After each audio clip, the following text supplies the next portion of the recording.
two men in two different cities, decades apart, sat down to write the family tree of the same person, you'd expect them to come up with the same list. Same names, same fathers, same grandfathers marching back into history in a straight line. That's how family trees work. They didn't. One of them, Matthew, started with Abraham and walked forward through King David, through Solomon, through a parade of kings, all the way down to a carpenter named Joseph. The other, Luke, did almost the opposite.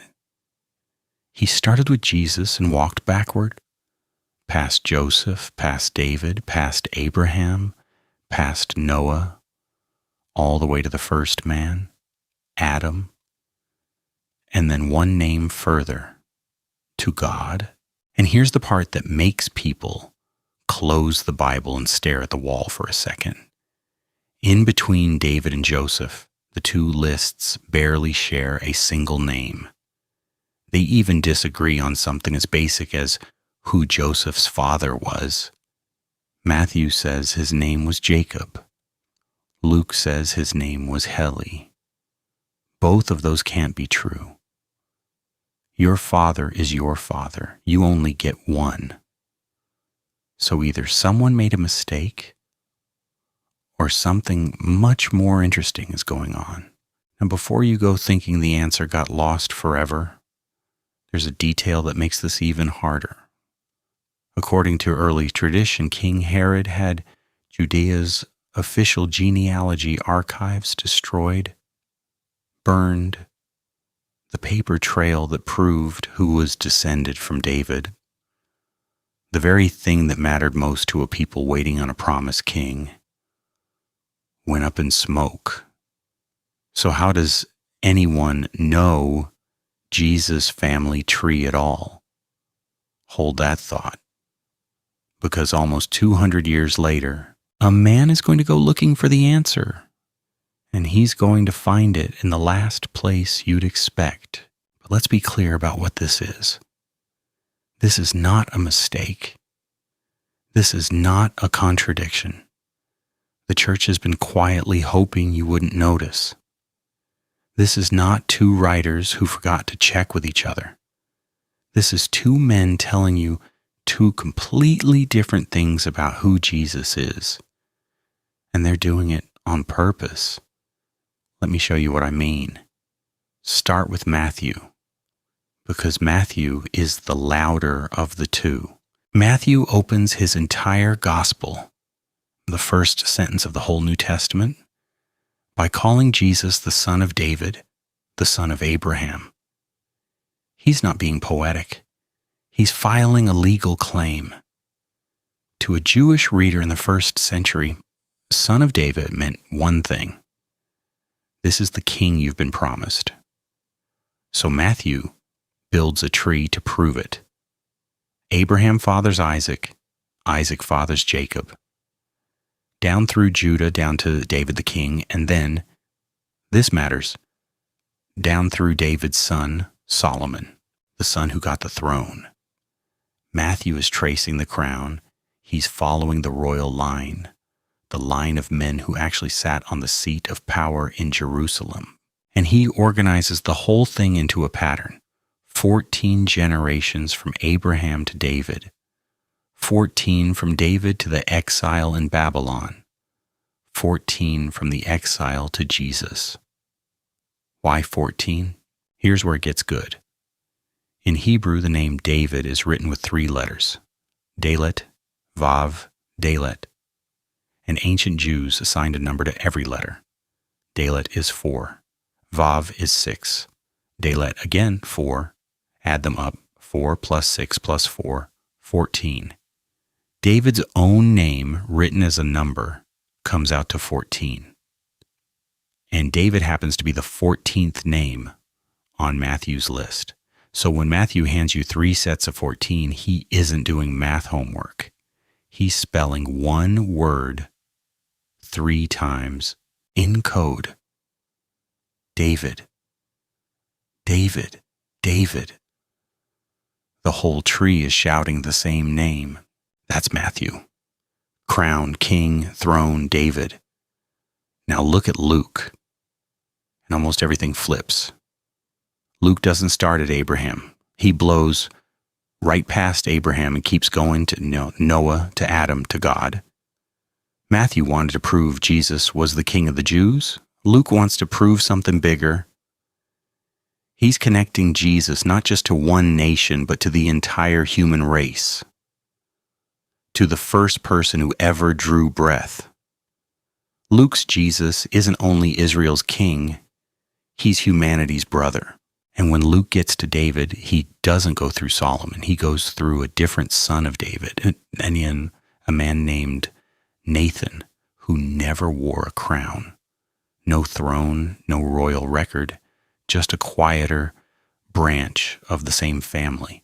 So already you have two trees that split the moment they touch David and never come back together.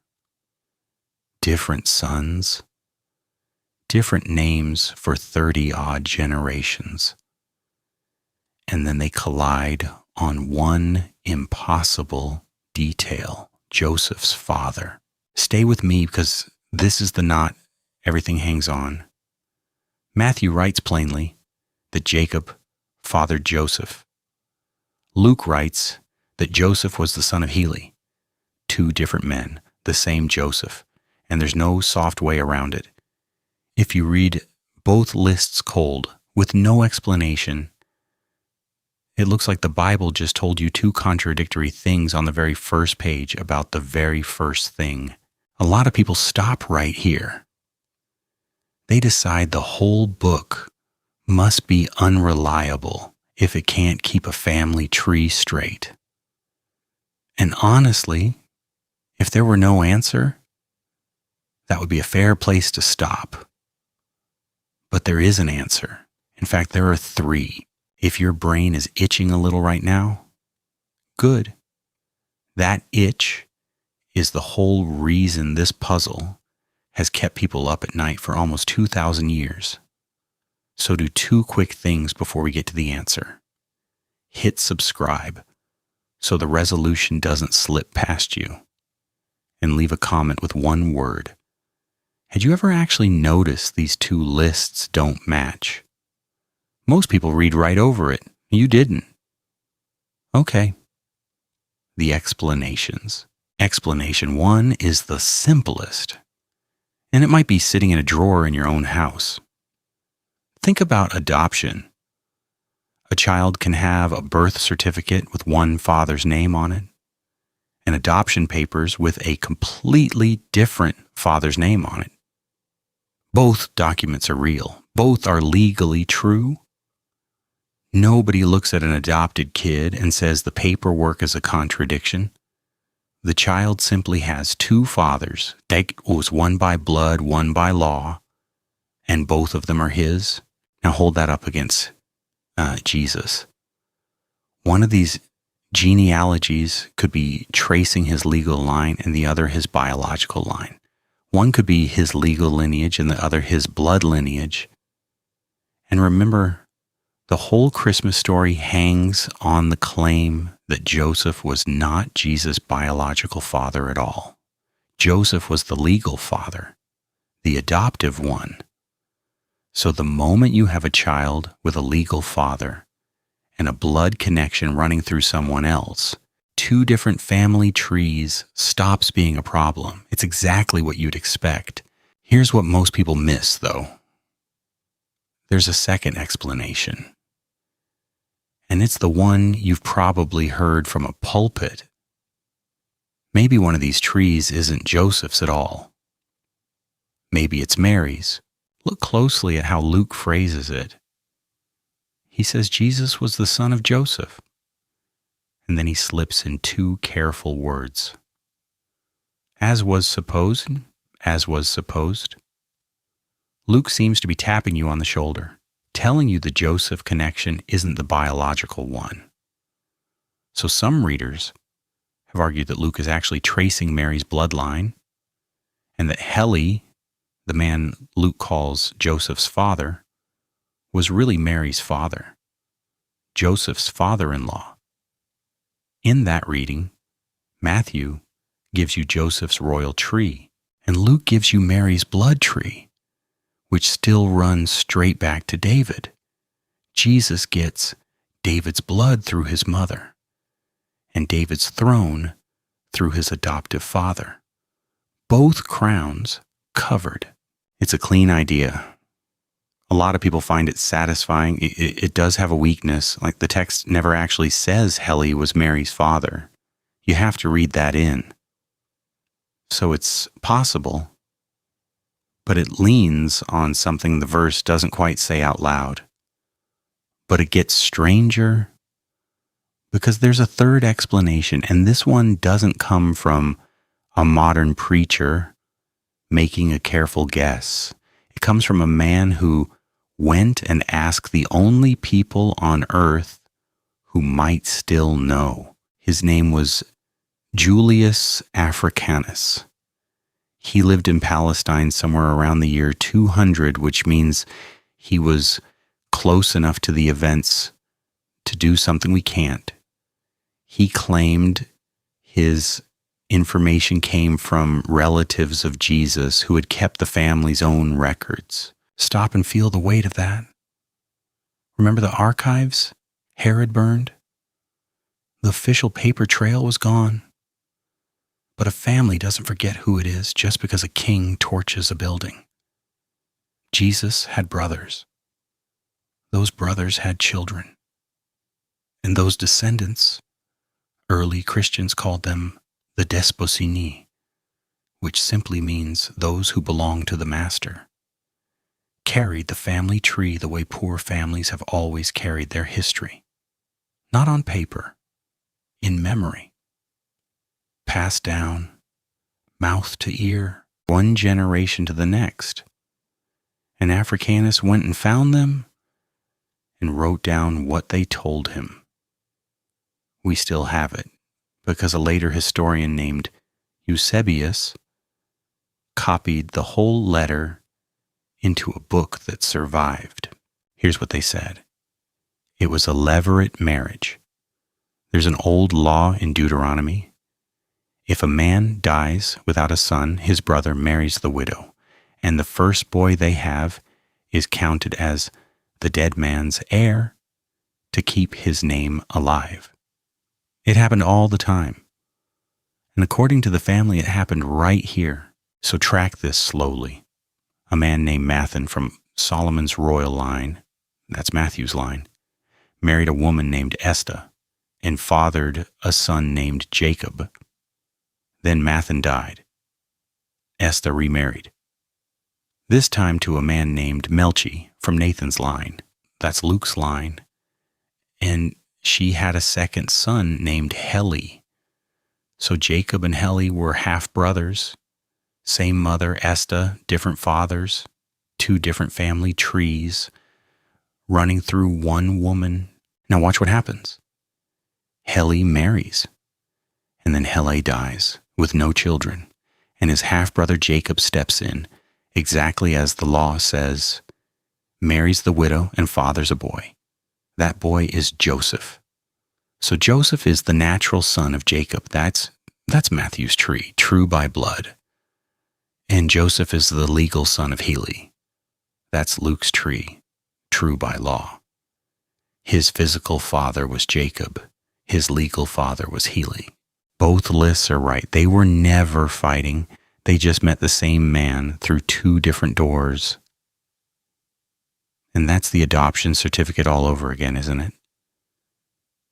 Two fathers, two true papers, one son. But step back, because the real payoff isn't the plumbing of who married whom. It's what the two trees were each trying to say. Matthew's crown line says one word, king. Luke's line, running all the way back past Abraham, past Noah, to Adam, to God, says a different word, human. One tree makes Jesus the King of the Jews. The other makes him the son of Adam, the brother of every person who has ever lived. And you only get the full picture when you hold both of them at once. The king who came for one nation is also the man who came for the whole human race, including the line that runs all the way down to you. So let me leave you with 3 things. First, the simple truth. The 2 family trees don't match because they were never meant to match. They answer 2 different questions. One asks, does Jesus have the legal right to David's throne? The other asks, is Jesus connected to all of humanity? Different questions get different lists. That's not a flaw. That's 2 writers doing their job. Second, the part for you. We tend to treat 2 accounts that don't line up perfectly as a reason to doubt. But think about a courtroom. 2 witnesses who describe the same event from different seats aren't a problem. They're how the truth gets confirmed. Matthew and Luke aren't contradicting each other. They're backing each other up from 2 different angles in the same room. And third, this is the one I can't shake. Luke didn't have to keep going. He could have stopped at Abraham the way Matthew did and proved that Jesus belonged to the Jewish people. But he kept writing.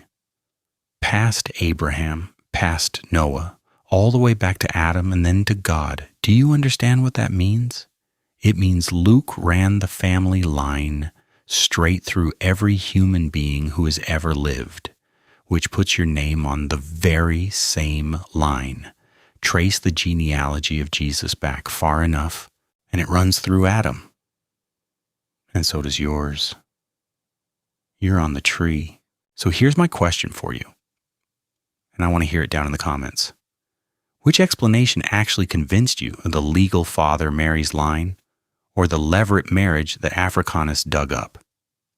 Tell me below. I read them. 2 trees, 1 Joseph, 1 Jesus, a king for one nation and a brother for the whole world. And both of those lines meet at the very same place, a cross, with a sign nailed above it that read, "The King of the Jews."